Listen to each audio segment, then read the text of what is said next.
This is going to be your guide to getting your first level 100 Pokemon in Pokemon Legends ZA, so you can then snowball and start farming levels and competitive stuff.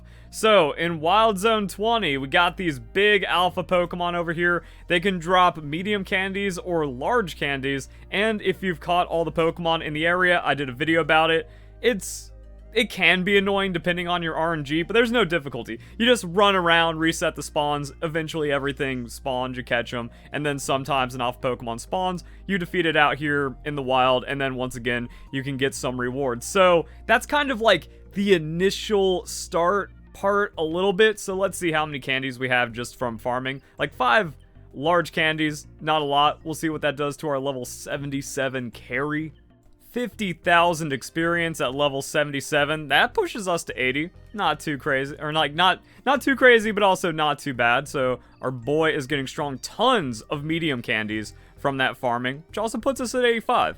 So just naturally trying to clear out or catch all the Pokemon in the Zone 20 is pretty decent, and then if you're like fighting alphas because you want to catch them, that can at least help out your Pokemon. That snowballs a little bit because now we got level 85 to deal with the farming here even better. But what about the ZA Royale? Because this is your end game, this is your everything. It's like your battle tower of Pokemon Legends ZA. If we're just going for experience, it kind of matters if you get the cards. That way you can go for the rank up matches faster, which give you rewards that can have like experience candies and stuff. But mostly we can just kind of see the experience from doing this isn't too crazy. So, level 56 Pokemon. We're not like EV trained or bottle capped either, so we're not like directly one-shotting it. Faint the dude, go through all these animations, wait a bit more. So like this is where it actually kind of kills the method, just 4,000 experience. So yeah, fighting in the ZA Royale doesn't really seem that great for experience, even with a high level Pokemon. It's mostly the animations. You're spending most of your time looking for trainers and then spending more time in the cutscene than you are fighting the Pokemon just for 800 experience. Alright, Victory Bell's worth quite a bit more though, so that gave us a level up. It's not really difficult, but I do believe the ZA Royale is more when you have your level 100 Pokemon, when you have a competitively fully trained one, and then you try to blitz it as fast as possible, and then claim the reward. Okay though, 3 bottles of calcium, that's like an extra 15k that can happen from the delivery guy. Now the ZA Royale can be really insanely good for experience if you get lucky and find the right trainer though. I'm repeatedly escaping from the NPC that comes charging with an explosion for their first move, and I'm farming experience at lightning speed. And that is what's happening, that if they have a Garbodor, and I guess there's like some trainers that just have like a super aggro explosion Pokemon, like you get the experience.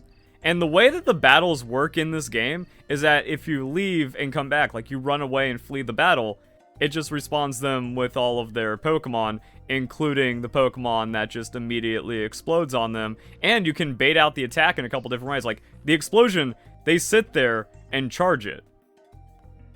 So you don't even have to attack, you don't even have to bait it out, you don't have to like spam protect or anything. You just find the person that's exploding, you go to their like range, get spotted, explode, run back, and then you just reset. And you can see he's getting some experience. However, if your Pokemon's that overleveled, you're only getting like 500.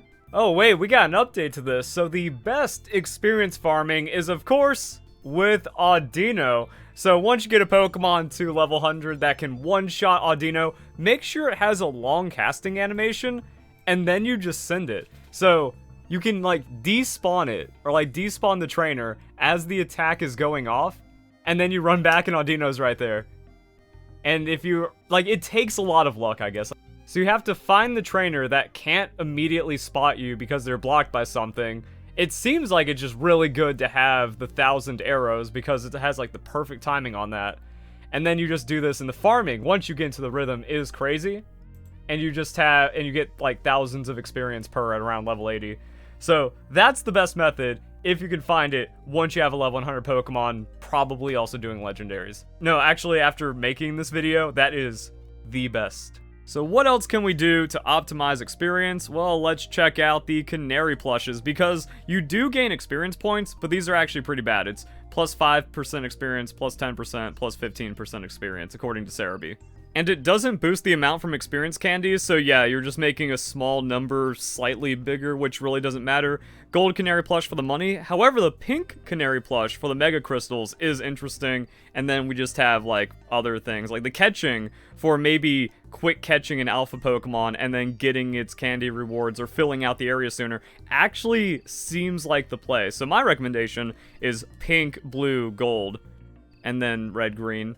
Now, the amount of Mega Shards you get with the maxed out pink one is pretty good. So that right there was 11 Mega Shards. And because you can cash in 100 Mega Shards for a large crystal, that's 1100 experience. So instead of fighting trainer Pokemon, you fight the Mega Shards, and then you actually get a comparable experience rate, if not slightly better. Now, you don't want to go run around hunting Mega Shards, but if you have the pink plush, and then there's just like a patch of 3 there, you can get a huge shard drop.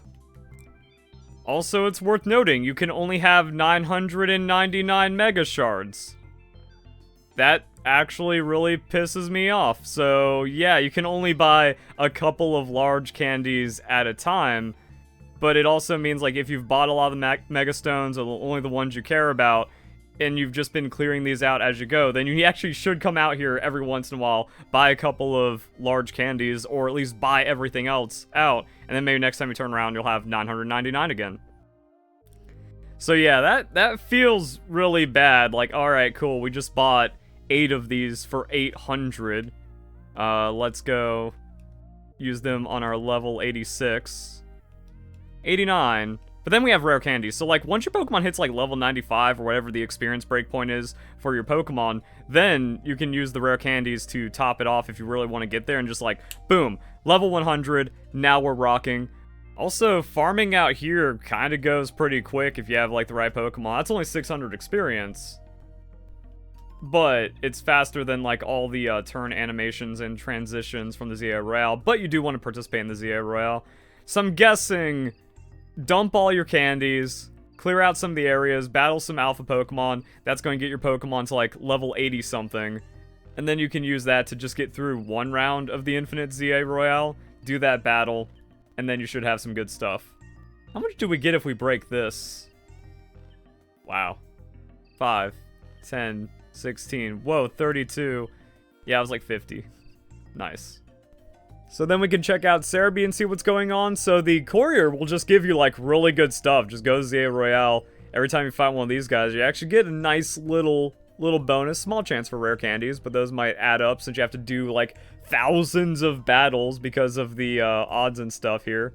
And then at the end of it, you get a candy reward. So, I mean, unless you've looped it 20 times, so, like, 20 battles to get to the 5,000. Bonus cards will kind of speed that up. So, like, 300 battles to then do the challenge match, and after your 20th challenge match, 60,000 bonus experience. Mind you, Pokemon need 1,000,000 experience to hit level 100. Now, the Lucky Egg is in the game, and it can be nice, because, like, yeah, I don't really need to mega my level 90 Pokemon to participate in the ZA Royale, so you put the Lucky Egg on it instead, you get more experience points, you accelerate to that level, and then you just use that for, like, your farming. So that can also work with the ZA Royale, so you need to go side mission 109, Wondrous Self-Healing Pokemon, Vert Pokemon Center, alright. Now, because of how competitive Pokemon works, you don't really need level 100 Pokemon, but it's good to have a few. That way you can just, like, progress through the story and all this overworld stuff, because fighting alpha Pokemon can get a lot better. Doing the legendary side missions also gets a lot better with that. So you can have, like, a team of level 100s that you just kind of accumulate as you go through the ZA Royale, but at the end of the day, you only need level 50 for the hyper training. And then you also have to go through the ZA Royale a bajillion times to get all the bottle caps for the hyper training. And then you can just go and do competitive that way. So, fortunately, you don't have to get tons of level 100 Pokemon, but even the first couple, and then snowballing that and utilizing your candies, yeah, it's kind of rough. Experience, kind of rough in this game. They really want you in that ZA alpha gameplay loop. So there we go. My boy is level 100. Hope you guys enjoyed the video. Hope you all have a nice day. Thank you very much for watching.